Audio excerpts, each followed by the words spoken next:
Hello, everybody, and welcome back to Oknytt, the story of a little creature that doesn't have a name nor a place where it belongs to. But I guess we are kind of reaching the end of the story. We don't have much items left.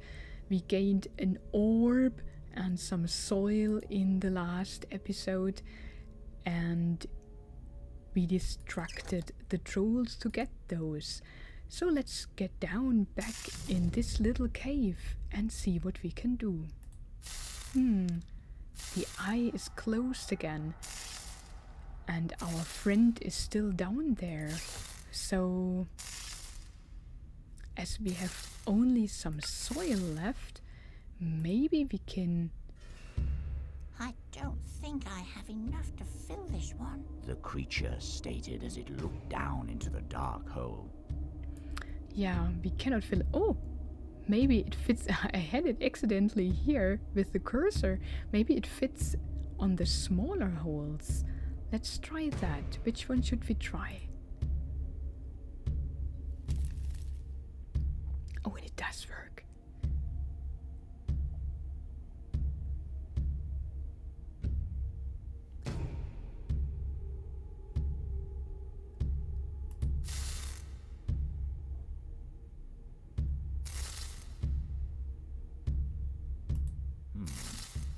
No, that's not how it happened. So we could pour soil in that hole.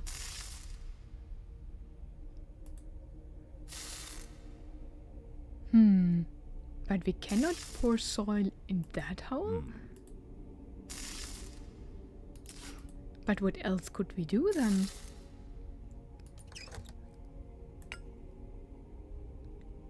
I mean, that's the only one left, right? No.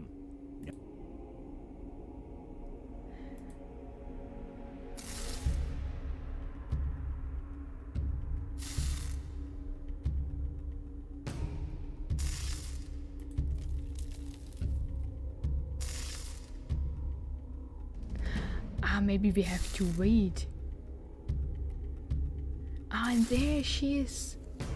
Are you all right? The small creature exclaimed as the alva emerged from the hole. She responded with a quick nod as she slowly stumbled over to rest on a nearby stone. Don't you worry. You stay there and regain your strength. We have our friend back. That's amazing. The alva, tired from wandering about in the tunnels beneath the floor, was taking a rest on one of the stones inside the cave. Are you okay? I'm sorry I got us into this, but don't worry. We'll make it through, the creature said with confidence to the alva, who answered with a faint smile. The creature gave the alva a gentle, reassuring pat on her head. So I guess she's alright. So let's try to do something with this Askston. I guess we can use it in the orb, maybe? Oh, it does work. Can we now take it? As the creature got closer, No. sparks and cracks of light. So that's not possible. But maybe we can now activate the altar. That does work. Let's have a look upstairs. The slim-nosed troll was busy stacking his gold coins, taking no notice of the creature. Well, I guess that's better like that.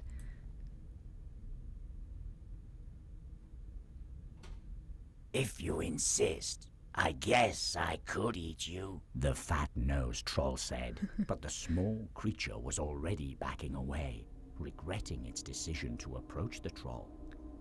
Oh no, we don't chat with the trolls anymore. They don't seem to be friendly. Let's try what we can do here. And I see already our rune here pulsating, so that means we can use that again.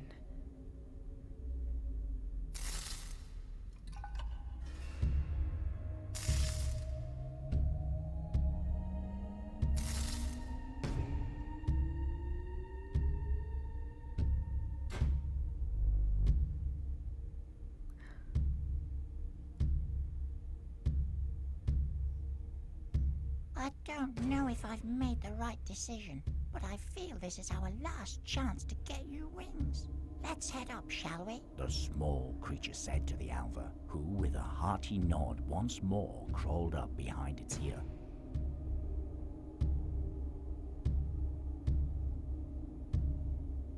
We are reunited. I'm happy about that. So let's see what the trolls are doing with the Asksken. At last, after all this time, it's within my reach, Burger Kungan proclaimed, looking at the Askston with hungry eyes. This is what we have been looking for? A stone? A piece of worthless rock? The slim-nosed troll spouted in anger, yet his words got drowned out by the fat-nosed troll's deep voice. It must be a special rock, right? What does it do? Burger Kungan began to explain in a calm, almost threatening voice. This, my brother, will keep us safe as the wheel in the heavens passes above our heads. It beckons and bends the mind of the dark clouds and the hammering they bring with them. He turned his attention to the small creature. Come now, little creature. Hand it over to me, Burger Kungan commanded the small creature, seemingly hesitant to touch the crackling Askston directly himself. The small creature looked at the alva and then back at Burger Kungan. No, I will not. Did you not hear me, little imp? I said, bring it to me, Burger Kungan roared, furious by the creature's refusal. No, you don't deserve to have it. The creature yelled without a shred of hesitation. You dare defy me? I will crush you. I will crush you beneath my feet, and I will take the stone myself. Dirt under my feet is what you are, after all. Enraged, Burger Kungan began to twist and turn to free himself from the mountain's firm grasp. In his struggle, the cavern began to crumble, light breaking through the cracks forming in the ceiling.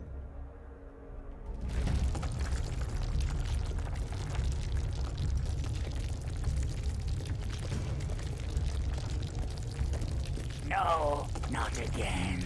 The light. Stop moving! The slim-nosed troll exclaimed in panic, yet his words did not reach the Troll King. The creature and alva paused for a moment to watch as the sunlight turned the trolls into stone before making their way out of the chamber.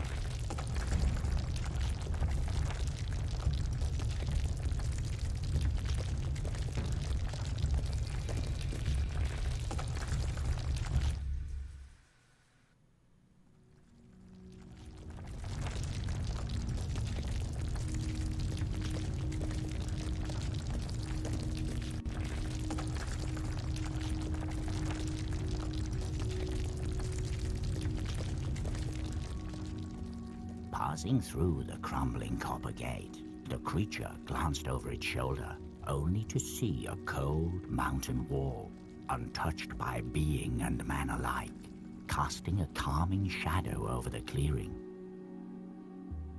The weary pair, staggering along the forest path, slowly made their way through the thick brush. As it happened, ending upon a path different than the one that led them there.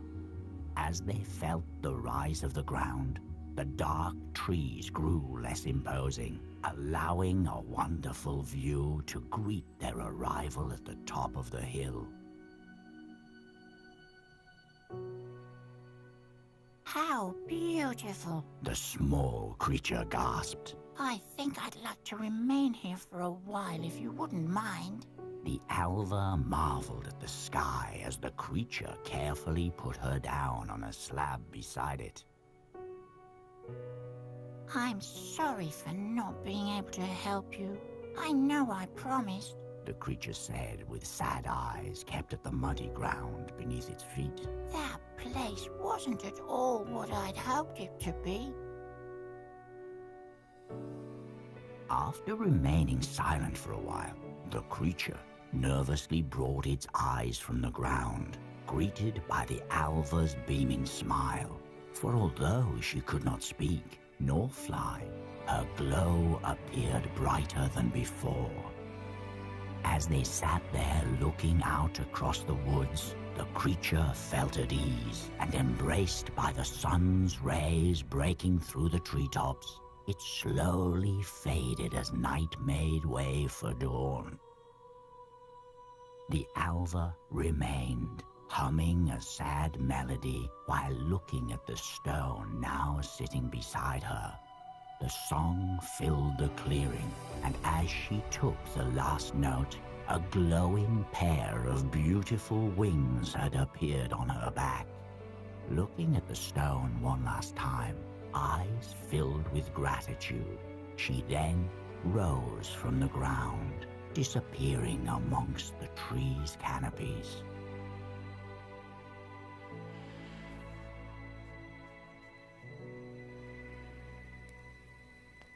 And that, my friend, is where this story ends. Make of it what you will this darkest of nights, be it truth or myth. I have but shared with you what was long ago told to me in the glow of a fire such as this one.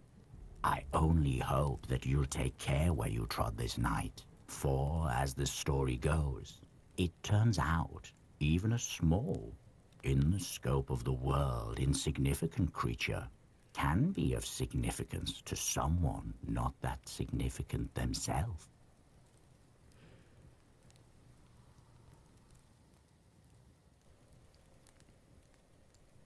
What a sad, but also satisfying ending.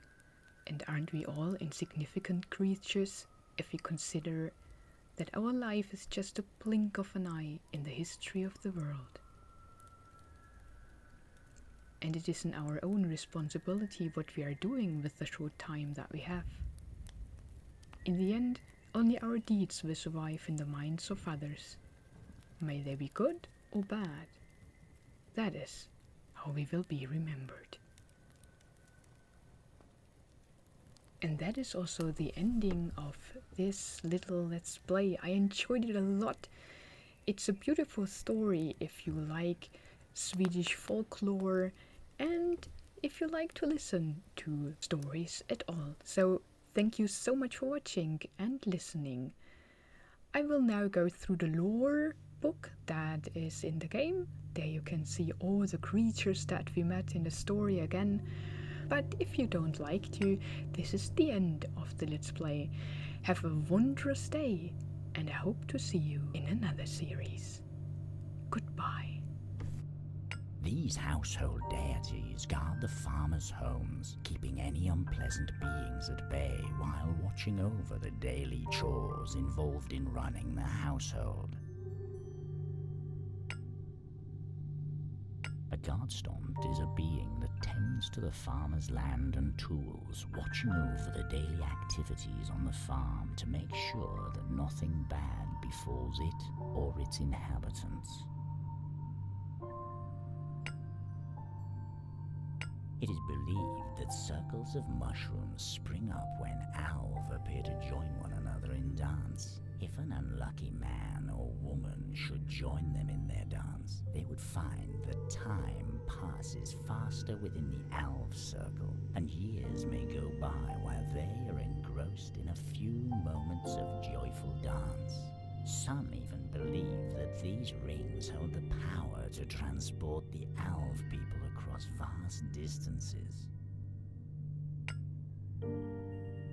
A large stone could often be found at the center of alv circles. How they got there, no one seemed to know. In some of the stones there were holes, said to be surrounded by strange symbols. These holes could be used to summon and gain boons from alvor by presenting them with a gift. On the other hand, if the offering was not to their liking, the boon would instead turn into misfortune. Alvor are small, mesmerizing beings appearing in misty meadows at dusk and dawn to join one another in dance. If noticing their presence, often marked by peculiarly tall grass and large plots of mushrooms, the traveler should take care while approaching them, as the alva have the power to cause both boon and misfortune to befall their visitor.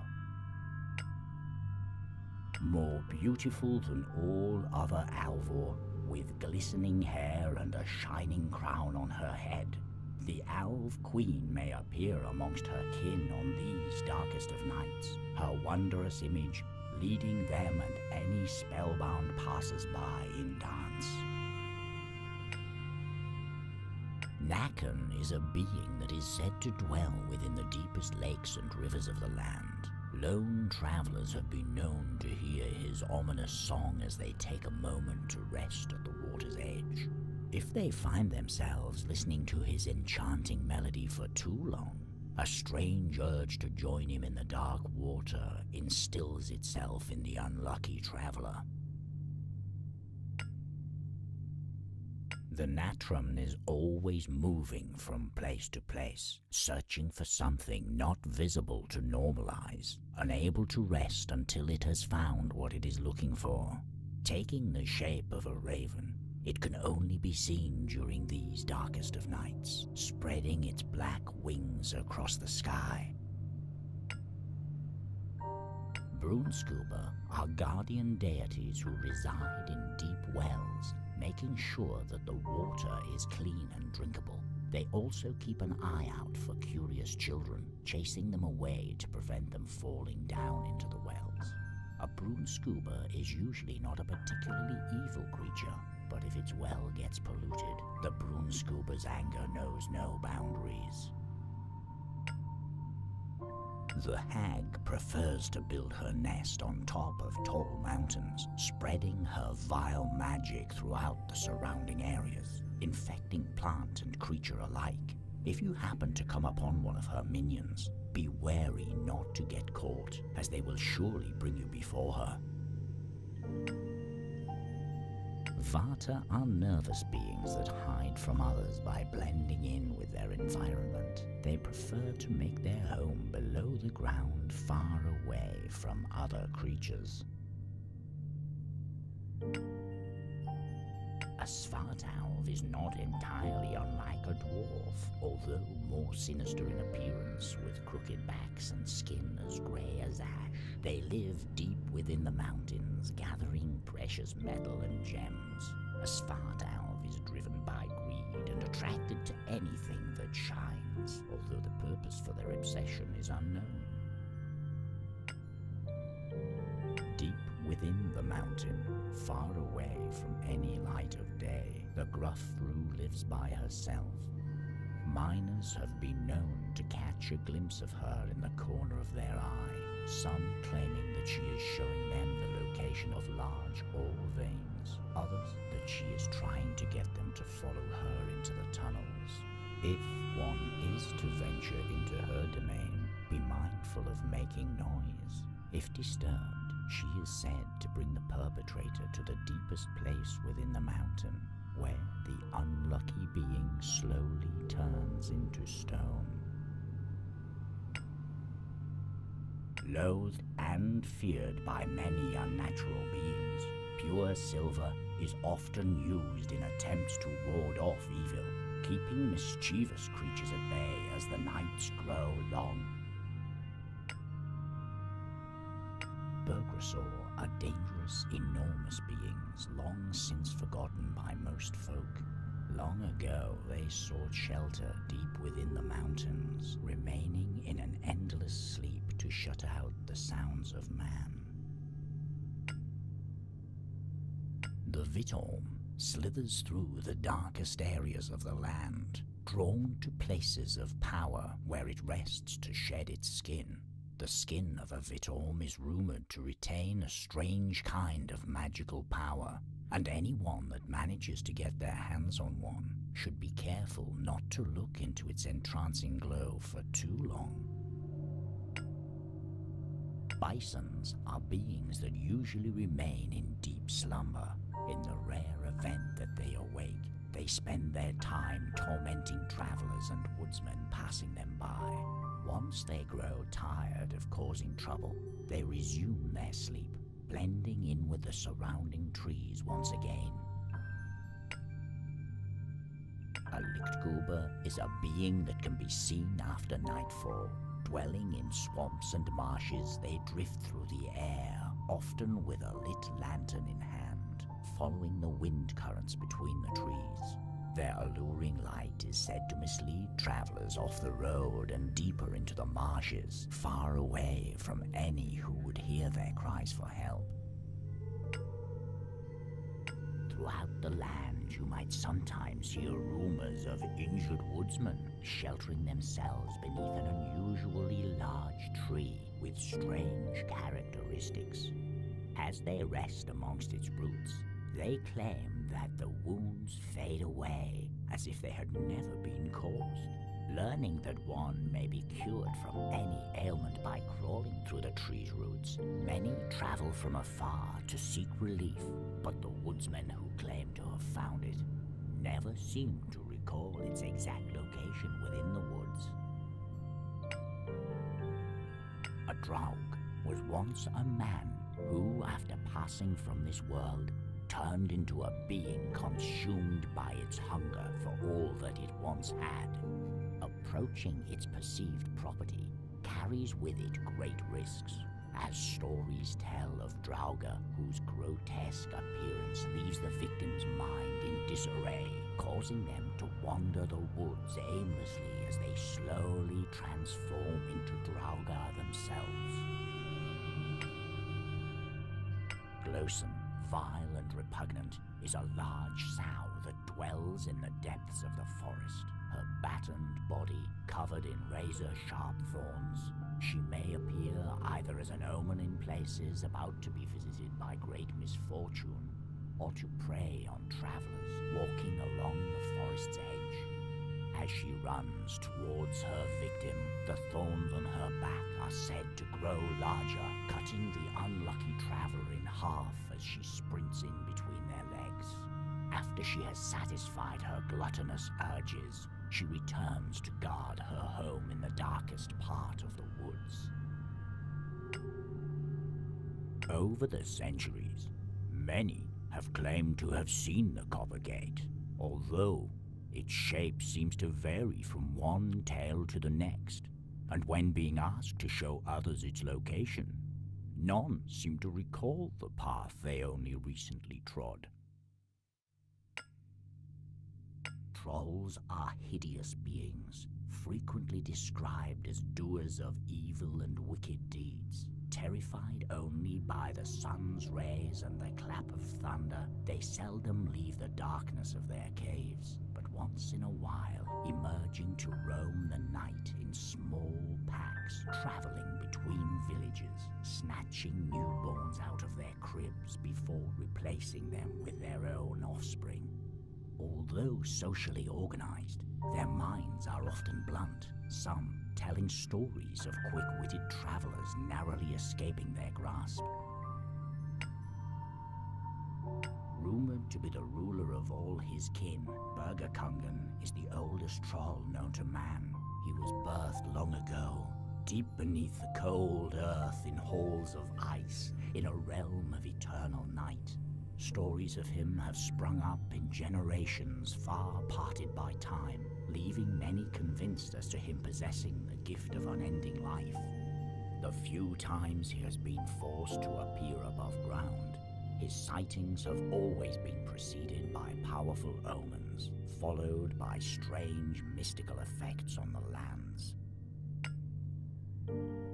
Formed as lightning strikes the earth, an askstone is said to be infused with the power of its creator, rumored to have been used in ancient times to ward off the sky's thunder, as well as beckoning its rumbling.